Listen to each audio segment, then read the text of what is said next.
She did your hair there?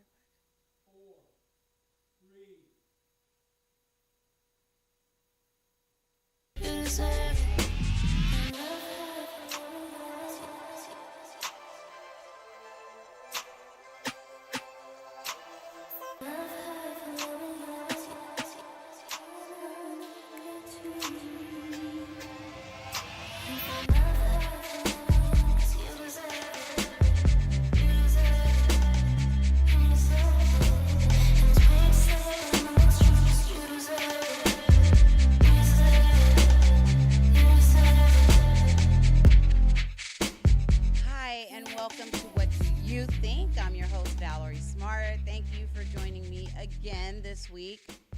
Remember, the show airs every Thursday, 7 p.m. Pacific, and we bring you information to find out what do you think. So today, part two of this provocative, right? Um, Very interesting topic about Uber and Lyft, rideshare drivers, and the fact that their rights are being taken away. I have with me here again my guest, Edward Escobar. He's joining me to discuss this issue. He has a few companies that he's founded on behalf of drivers everywhere internationally. He's the founder of hashtag Drivers Unite. He's also the founder of what is the gigsup.org. And he's trying to make a difference. And he wants the drivers to have a voice. So I've mentioned this on part one, but I'm mentioning it again because it's very important that we understand that this is needed and it's necessary. So Edward, thank you so much for joining me. I appreciate you coming on the show. How are you?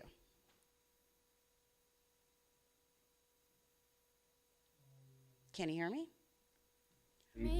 The mother organization of it all. Oh, you know what, And Edward? We so missed we part of are, that. So I'm so sorry. We missed a little bit of that. So I'm just going to have you say it one more time because I asked you, how are you? And then I didn't know what you said after that. So go ahead. okay, I'm the founder of the Alliance for Independent Workers That's right. I also, forgot which that. is basically the initial organization that was founded to bring life to the hashtag Drivers Unite national campaign. So we are all moving in the same direction, and it's for the greater good of gig workers, the rideshare industry drivers, as well as the riders, so that society at large will benefit. So when we talked about this last week, we really ran over quite a few issues. We talked about the health of the drivers. We talked about some of the corporate stances that are taken with drivers. I wanted to, we didn't touch on the riders. And so, just to start this off, I wanted to get your opinion on, we did talk about the riders. We talked about how they do treat drivers. So can you tell me how you feel the riders feel about the Well, industry? I mean, because I know they like the service, right? oh yeah, they love it, but the ones that have been around for some time, the riders that know better, they've seen the sharp decline in the quality of the service. And what I explain to them is that is the high cost of low prices. How do you expect to attract and keep quality drivers when you're paying them less than minimum wage? It's just impossible. These folks, they don't want to just barely survive. Everyone has a right to earn a living, not just barely make it on a surviving, which is how I generally frame when they ask me, "Oh, you must be making a great living." I say, "You know what? You make barely a surviving." So that's where it's at, and that's unfortunate because it doesn't have to be that way. No, it does not. And when it Corporations, first started, Edward, people were keeping their cars clean. You'd pull up to a rider, and your car was washed and cleaned on the inside and out, correct. vacuumed.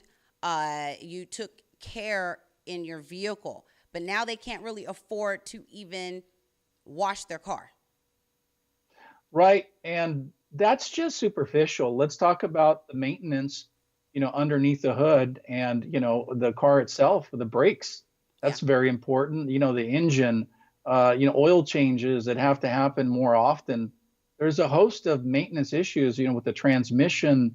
If you drive in areas where there's a lot of hills San or Francisco. mountainous, like San Francisco, geez, you go through breaks like you wouldn't believe. And I had to change the motor mounts in my own vehicle already twice because the engine is rocking and rolling all over the place. And the motor mounts is what keeps the engine in place and keeps it stable. So you can imagine the engine's being tossed all around, and it wears out the motor mounts. Well, So my these are things that, transmission, when I first moved to San Francisco in 2016, I was going up one of those hills doing a Uber run, had a passenger in the car, and my transmission gave out right there on one of the longest hills, highest hills in San Francisco. And yes, guess what? The rider, he got out and left me there stranded. of course, Asshole. because you're not a consideration. You're expendable, replaceable, disposable, Oh, he got out and and just that's took it by foot. But still, I was stuck on this hill and my transmission gone. yeah. And you're a female, and as you said, he. So what kind of gentleman behavior leaves a woman stranded? But that's where we've gotten to that level, How where about how the much the driver. transmission cost to fix? Okay, so that's the point right there. Case in point, the transmission goes out from me having did so many runs and rides, and how am I paying for this? Right, out of pocket. See, these are the hidden expenses, the operating expenses that most drivers are not made aware of ahead of time. So they think, oh, well, you'd have to do that. You'd have to change the tires. You'd have to change the oil and the Yep. brake anyhow if you had on any vehicle, but not that often. Nope. Not as often as when you're driving it on a regular basis. You're basically driving your car into the ground. You blow through the warranties. If you're any kind of serious driver, you blow through the warranties within the first year. So that's it. Warranties covering your transmission, from bumper to bumper. These things, they go out based on mileage. And you could put easily 60,000 miles on a vehicle within 1 year if you're a full-time driver. I was gonna say, So, how many hours do you think a active driver who's doing Uber, Lyft full time actually does per day or per week? What are we talking about here? well, you got to look at, there's a broad range there. You have about 20% that we guesstimate as being the number of full-time drivers. And that 20%, they're 20%. they're carrying about 80% of the workload because they're not working a simple 9 to 5. These folks are working in some cases, they're working 24/7 and they're sleeping in their car a few hours here, a few hours there. So that's how bad it is. But you have a lot of part-timers that are involved. So a lot of them are newbies. They're new to the industry of driving. They don't necessarily have the driving skills, but Uber says they could do it, Lyft says they could do it. They believe it, and they're out there, and they're not tried, tested, and proven as a driver. But the logo does not guarantee quality, and unfortunately, that quality that existed at one time has dropped significantly, significantly. So you're really putting your life in your hand each time that you take one of these vehicles. Right, So right. it's the blind faith and the trust that corporations really care about the people that use their services. That's really a joke. It's non-existent. Let's talk about the rating system. That's something I didn't get into in part one. And again, this is part two of What Do You Think with Valary Smart and my special guest, Edward Escobar, right here on vibrationfrequency.com. So, talk about the rating system because I know many drivers find it unfair. Well, it's not only unfair, it's just ridiculous. It doesn't even apply. They have a 5-star rating. When you think of 5-star, you think of like a 5-star hotel, a 5-star restaurant. How much do those places cost? A lot of money. A Right, lot of money. right. Okay. Like the So Westin. I they love the expect, Westin. what do they expect for, a ride? What we deliver is safe ride from point A to point B in an expedient manner. and that's about it. If they are expecting foot massages, a champagne service, And things it that seems like that some of them request that this is the entitlement that they feel they should have when they get in your vehicle. Like, come on, dude. Come on. you said it, entitlement. Yeah. Back in the day when I first started, I did offer, bells and whistles in terms of, some water, small waters, and candy and gum and things of that nature. But as time progressed and we were getting paid less and less, you'd find that these folks would get in the vehicles and they would use and abuse, the environment that's being provided to them. The gum would end up being stuck to my seat. Yeah. They'd leave the wrapper, half chewed gum on the floor. I mean, come on. Even if you You know, have a little trash bag there for them to they're not going dispose to use. of They're not going. their waste, Yeah, they're not not. they don't use it. Because and so there's no consideration for the driver. Wait, there's no consideration for the other passenger that's going to be coming into that vehicle that might have to sit on that chewed gum. Good You point. see? Yeah. So, and yet they complain about public transportation, and yet they get this huge, great opportunity to use a service that provides a lot of comfort and convenience.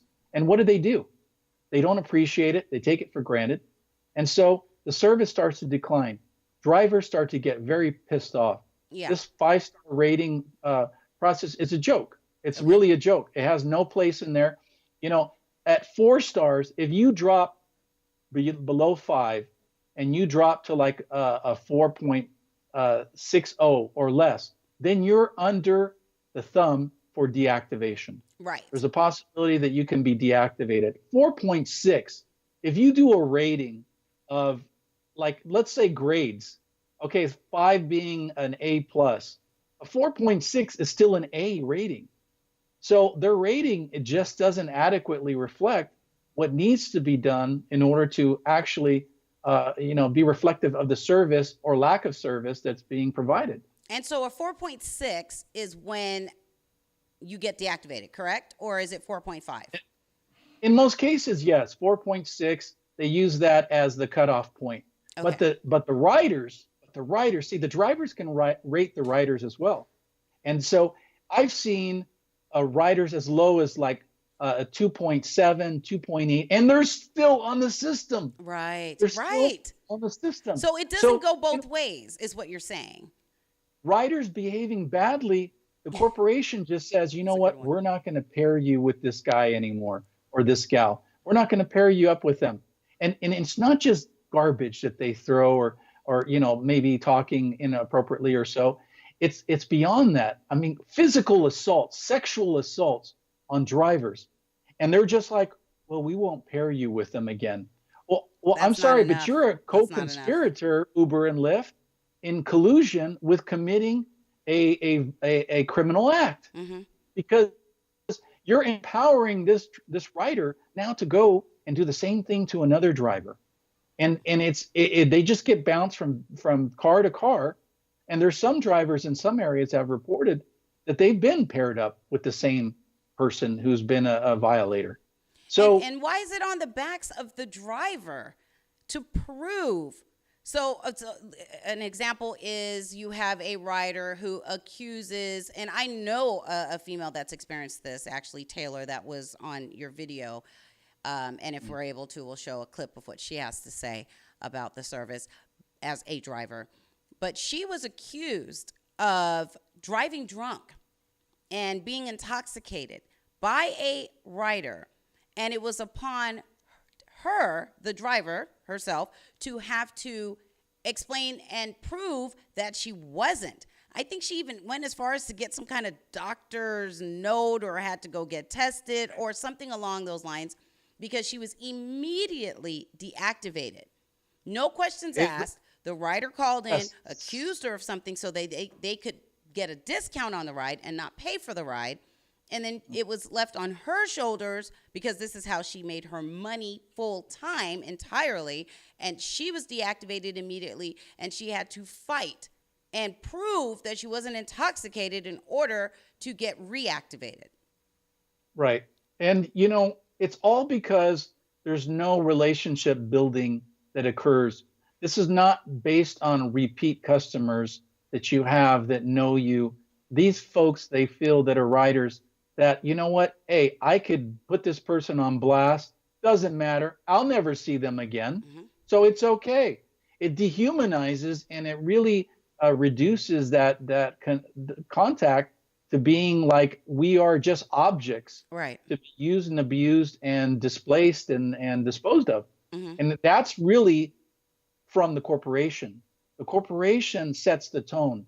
And Right. also, on top of that, the riders know corporations don't do anything for drivers' protections. And if that's the case, if the company does not support the driver, as they call it, driver support, Right. well, in my conversations with them, I've told them driver support means support your damn drivers. So do your job. Right. Do your job. And Um, that's not what they're doing. so let What me they ask do you. is they don't do their job to support the drivers. No, They they don't do do their not. job to support the riders either. Right. Who they focus on supporting are their venture capitalist investors. That's who their priority is. At the end of the day, the Money. only real priority is themselves. These folks that are at the top of the corporate chain, corporate ladder, these folks are looking at their end game of their exit strategy. And they're going to make their millions, if not billions. And then, when their IPO releases for Uber Lyft, they're sitting pretty. And that's all they care about. It's all about corporate profits before people. It's really sad because this is damaging, the future of work, but it's also damaging to the infrastructure of public transportation.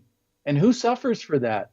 It's the public transportation. They start to reduce services. And when they do that, the folks that can't easily afford to hop in to an Uber or Lyft, those are the seniors, the students, low income minorities, the folks that are marginalized a bit more, and they can't afford the luxury of a private car, which is what an Uber and Lyft is. It's a I private think car. it's cheaper to use a Uber and Lyft than it is to get on the bus. Or somebody was comparing other services or public transportation to that of taking a Uber ride down the street. And like you mentioned in the last show, the drivers are the one that's actually coming out of pocket sometimes just to be able to give you this ride. And are we going to break right now? I believe we're going in about 3 minutes. Okay.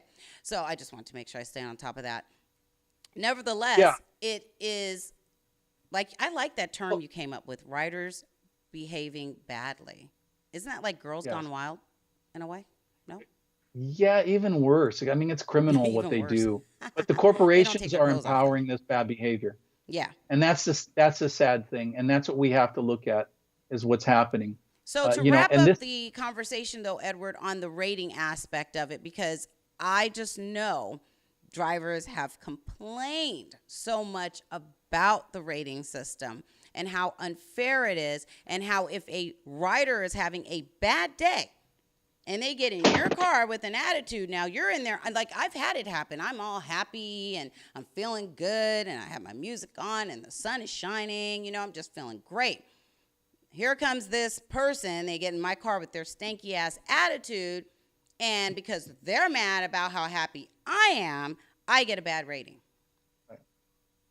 They want to rain on your parade. Yeah. Yeah. It's a real power tripping Yeah, it is, right? situation in some cases.